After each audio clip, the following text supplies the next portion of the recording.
as you said, Omega is the first matchup against Mamoswine, which is a little bit likely. I don't know if it is able to stay in Ice Shard. I'm not actually too sure. I highly doubt it though. I don't really think it's something you want to risk, to be honest. Yeah, I would go for the switch in at that point as well. I don't think you can really take that chance there, but it could be a bit of a. I don't ever think you take that chance, but Mammoth. Oh wow! All right, so it looks like Mamoswine's most likely going for Stealth Rocks this turn. Yeah. Ooh, Stami does come out pretty decent switch in. The rocks do get put up, but the good thing for Gunners is that he's just going to be able to rapid spin it away against Pvpkitty's whole team, as it doesn't really have the best switch in for this that can at least absorb the rapid spin, but actually have the Chansey, which can completely hardwall this Stami most likely. When rapid spin does come out, this Mamoswine does decide to stay in, as we see an Earthquake come out, which is going to be doing 90. Oh my lord! That was pretty sure that an Earthquake stab from a Mamoswine will kill that Starmie. At that point, yeah. It was always killing, but it's the fact that decided to risk that. I think it was a bit of an unnecessary play, as Mamoswine does have a pretty decent matchup considering there's a Zapdos, Garchomp, Tita, and the Yan Mega on the enemy team. I'm not too sure if I agree with that entirely, as I think it was a little bit unnecessary. Yeah, it might be, but we'll see if it pays out in the end. But for now, it paid off. Already dealing with it, Starmie.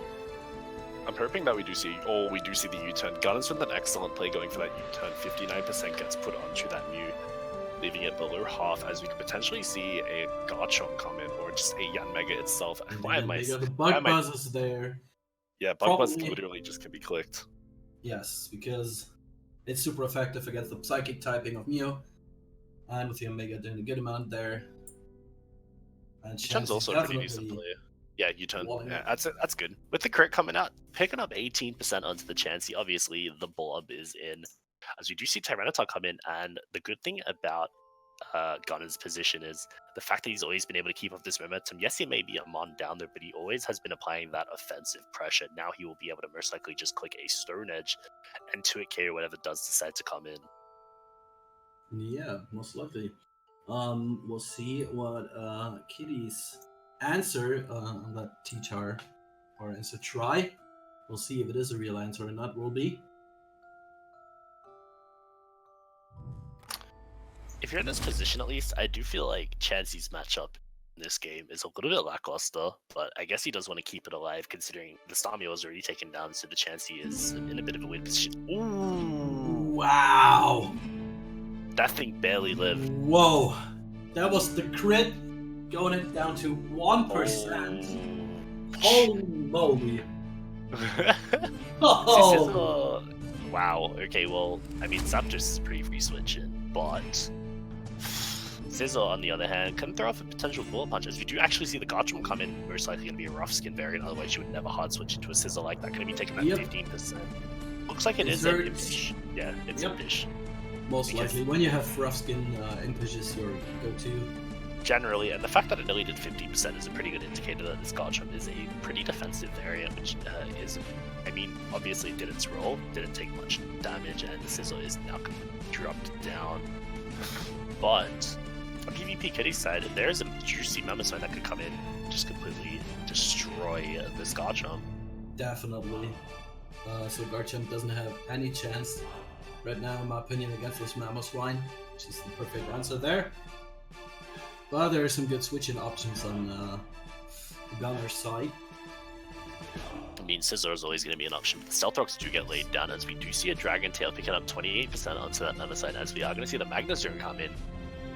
Definitely a bad position for Pvpkitty. Yeah, the shiny, definitely a bit of a flex, but in position of Gunners, if he does have that Earthquake, Magnezone should definitely not stay in here. I think it's pretty important for this Scizor, as we do see the Clefable coming. Shiny Clefable as well. Oh my lord, he's just got everything. Earthquake does come out to actually pretty decent amount of Clefable, as we are most likely going to see a switch out, as I would like to assume you'd want to keep this Garchomp a bit healthy just for the utility that it does provide.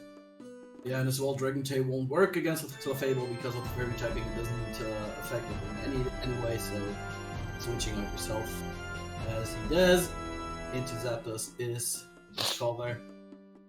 Ooh, Flamethrower does get laid down, but the Zapdos is a pretty good mid-ground play considering you can't just scout if the Clefable doesn't want to go for that aggressive play of the Flamethrower. Now that he does know that it does have Flamethrower, it's most likely just a Calm Mind to attack set. So it can potentially be abused. The only way you're going to be able to go about that is being able to get the Sizzle in for pre whilst the Clefable is already chipped down. Yeah, let's see if the Clefable will stay in there. As Flock Leader just bring in, this is Magic Guard Bolt 1. Uh-oh. And we goes for the Calm Mind. And the rocks on the other side of this are gun. With the defog.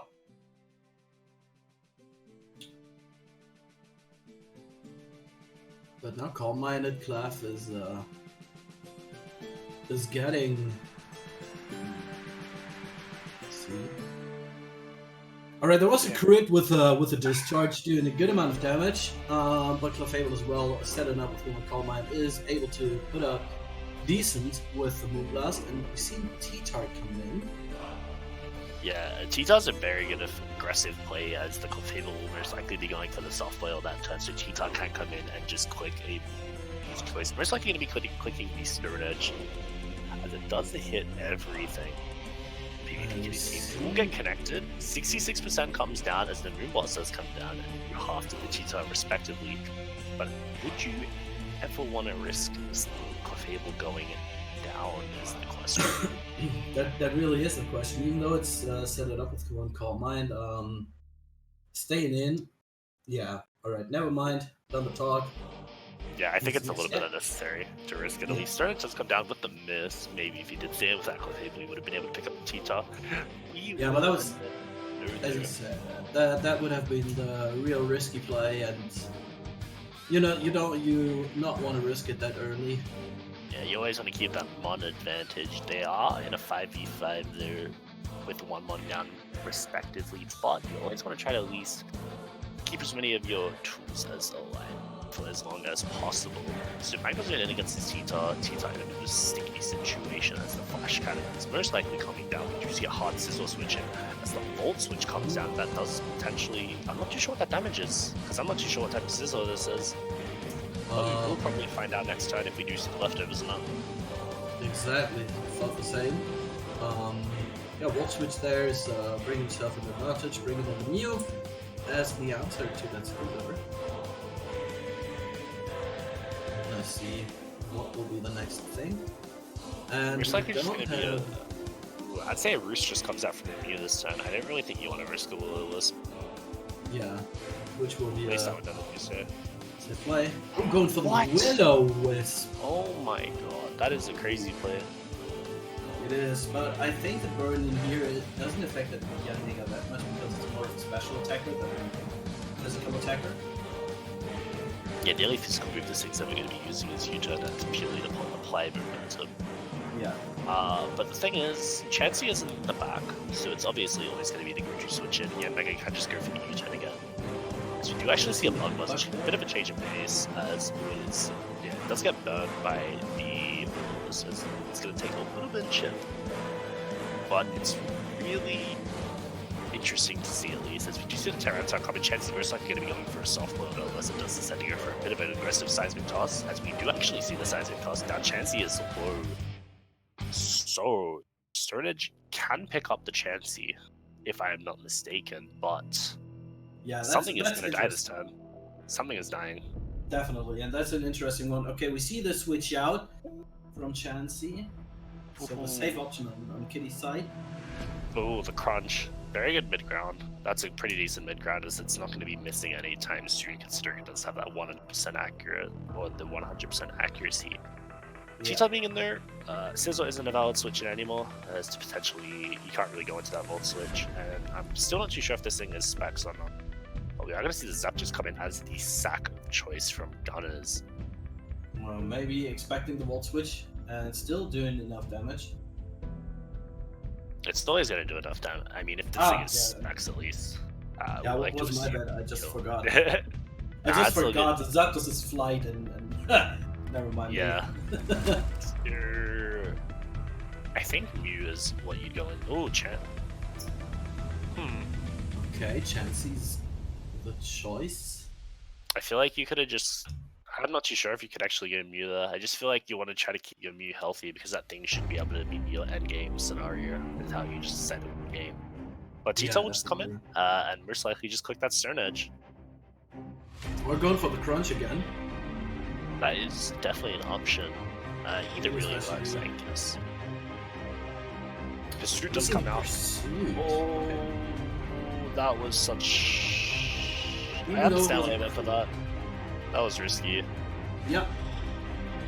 And the Seismic does dealing with the cheater there, leaving Chansey with 6% HP. Crunch was pretty free there though, but at the same time, I guess he just thought he was going to keep Chansey alive. So does come out there. Most likely just going to be seeing U-turn coming down from this red bug thing. I'm not too sure, metal bug. Red metal bug thing, whatever. Just Hans, bring the Flammenwerfer. U-turn does come down. Being able to finally pick up that chance, yeah. And a good thing to notice now is that Yanmega actually has a really good matchup. Yeah, the only thing that probably is really good against us is the zone, and maybe the Clef can take some hits. Wait, now that I think about it, I think that pursuit was like a pretty good play. Consider if the Chansey went for the software, then it would completely backfire. But he wanted to guarantee that the Chansey would be low enough to get picked up by Yanmega. Now that I think about it, so I think it was actually decent coming out from gun instead of him back on it. Now this fight does come out there, and this is obviously gonna probably just have to go for the eye shot at this point. Yeah, would be the most likely move to go for. I would never risk getting the Yanmega. I think you need to keep this thing alive. This is the only way you're gonna be winning this game at this time. Yep, and it's the ice shot doesn't it kill. Lives. It lives. Oh my god, it actually lived. Kills the Mamoswine. Okay. Now this interesting.